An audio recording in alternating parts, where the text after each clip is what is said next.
En Wall Street, hay algo peor que perder dinero: perder la confianza. Porque cuando el mercado deja de creer en tu historia, todo cambia. Los mismos números que antes parecían prometedores empiezan a parecer insuficientes. Las mismas explicaciones que antes convencían dejan de funcionar. Y los mismos líderes que antes inspiraban confianza empiezan a convertirse en objetivos. Porque en los mercados financieros, la percepción puede ser tan importante como la realidad. Y una vez que la confianza desaparece, recuperarla puede resultar extraordinariamente difícil. La historia de Fiserv es un buen ejemplo de ello, porque no estamos hablando de una startup desconocida, ni de una empresa especulativa, ni de una compañía que nunca encontró un modelo de negocio.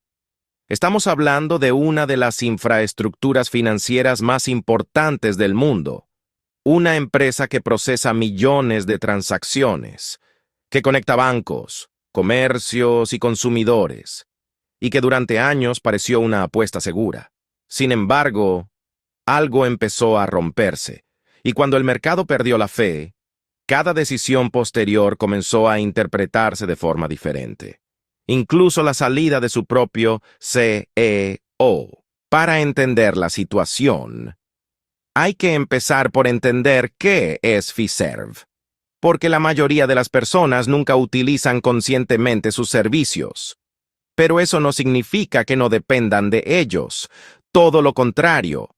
Fiserv opera detrás de las escenas, en la infraestructura que hace posible gran parte del sistema de pagos moderno. Cuando alguien paga con tarjeta, cuando un comercio procesa una transacción, cuando un banco gestiona determinadas operaciones digitales, existe una posibilidad bastante alta de que alguna parte de esa operación pase por sistemas relacionados con Fiserv. No es una empresa mediática, no es una marca de consumo masivo, pero es una pieza importante de la economía digital. Y precisamente por eso, durante mucho tiempo fue vista como un negocio atractivo.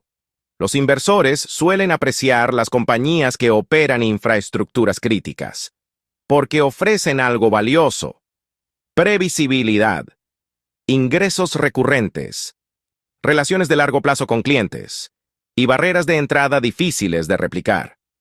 Construir una red financiera no es sencillo. Se necesita tecnología, regulación, confianza y años de experiencia. Por eso muchas empresas de este sector logran mantener posiciones sólidas durante décadas. Fiserv parecía encajar perfectamente en esa categoría, pero los mercados rara vez se conforman con estabilidad. Siempre quieren algo más. Quieren crecimiento. Y ahí empezó el problema. Porque durante los últimos años, las expectativas alrededor de muchas compañías tecnológicas y financieras aumentaron enormemente. Los inversores querían más ingresos, más eficiencia, más márgenes, más innovación, más velocidad. Y cuando las expectativas crecen más rápido que los resultados, aparece la presión. Al principio, las dudas fueron pequeñas. Algunos objetivos parecían difíciles de alcanzar. Algunos segmentos crecían menos de lo esperado. Algunas iniciativas tardaban más de lo previsto.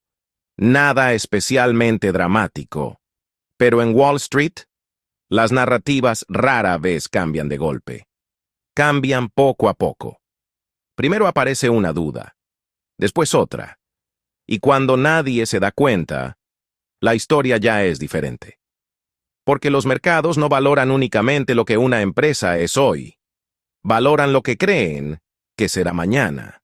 Y cuando la confianza en ese futuro comienza a deteriorarse, el precio de la acción suele reflejarlo mucho antes que los resultados financieros. Ese fue el contexto en el que apareció una nueva etapa para Fiserv. Una etapa marcada por cambios internos, nuevas prioridades y una promesa implícita: la promesa de que todavía era posible recuperar el impulso. Como ocurre tantas veces en el mundo corporativo, la respuesta parecía lógica. Si el crecimiento decepciona, hay que reorganizar. Si los márgenes generan dudas, hay que optimizar. Si el mercado pierde confianza, hay que presentar una nueva visión. Sobre el papel, es una estrategia razonable y muchas veces funciona, pero existe un problema. La reorganización solo funciona cuando los inversores creen que conducirá a mejores resultados. Y cada vez más personas empezaban a preguntarse si eso ocurriría realmente. Fue en ese contexto cuando el liderazgo adquirió una importancia enorme, porque cuando una empresa atraviesa una etapa complicada, el CEO deja de ser simplemente un gestor. Se convierte en el símbolo de la historia, la persona encargada de convencer al mercado de que el plan sigue teniendo sentido, de que la estrategia funcionará, de que los problemas son temporales y de que el futuro será mejor que el presente. Pero convencer al mercado es una tarea complicada, especialmente cuando la acción continúa bajo presión, porque existe una diferencia importante entre resolver un problema y convencer a los inversores de que será resuelto. Y esa diferencia puede determinar miles de millones de dólares en valoración bursátil. Cada presentación, cada conferencia, cada Investor Day, cada entrevista, se convierte en una prueba de credibilidad, una prueba que los mercados evalúan constantemente. Y cuanto más tiempo pasa sin resultados claros, más difícil resulta mantener intacta esa credibilidad. Poco a poco, la conversación dejó de girar únicamente alrededor de ingresos, pagos o tecnología, y empezó a girar alrededor de algo mucho más difícil de medir: la confianza. Porque cuando los inversores empiezan a cuestionar la narrativa, ya no buscan razones para comprar. Empiezan a buscar razones para dudar.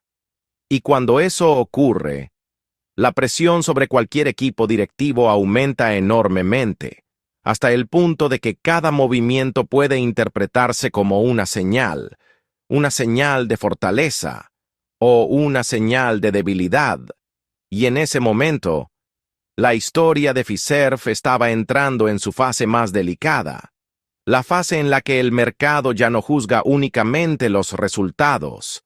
Empieza a juzgar si todavía cree en quienes prometen cambiarlos. Y fue entonces cuando ocurrió algo que llamó la atención del mercado. El CEO abandonó la compañía tras apenas 13 meses en el cargo. En cualquier empresa, un cambio de liderazgo genera preguntas. Pero en una empresa que ya está bajo presión, las preguntas son diferentes. Porque los inversores no solo intentan entender quién llega, intentan entender por qué se va quien estaba. Y cuanto más rápida es la salida, más difícil resulta evitar las especulaciones.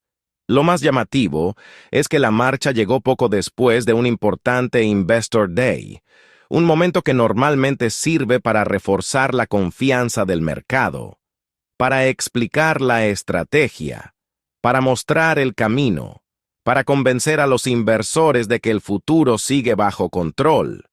Pero, esta vez, la reacción fue mucho más fría, porque cuando la confianza ya está dañada, las explicaciones suelen tener menos impacto. Y ahí aparece una realidad incómoda de Wall Street.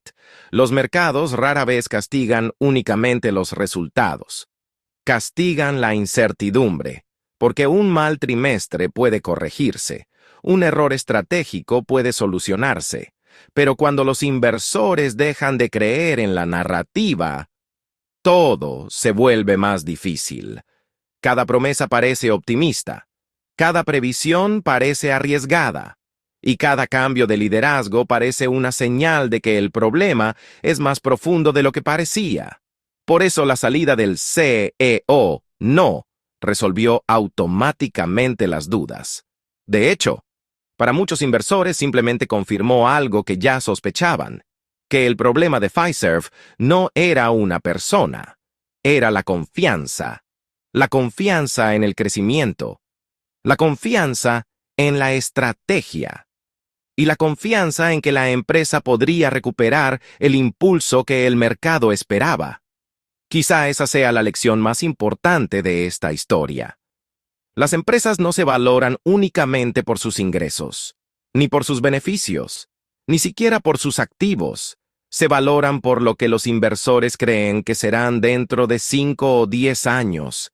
Y cuando esa creencia desaparece, recuperarla puede ser mucho más difícil que recuperar los resultados financieros, porque el dinero puede volver relativamente rápido.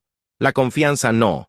Y en Wall Street, cuando el mercado deja de creer en tu historia, ese suele ser el problema más caro de todos.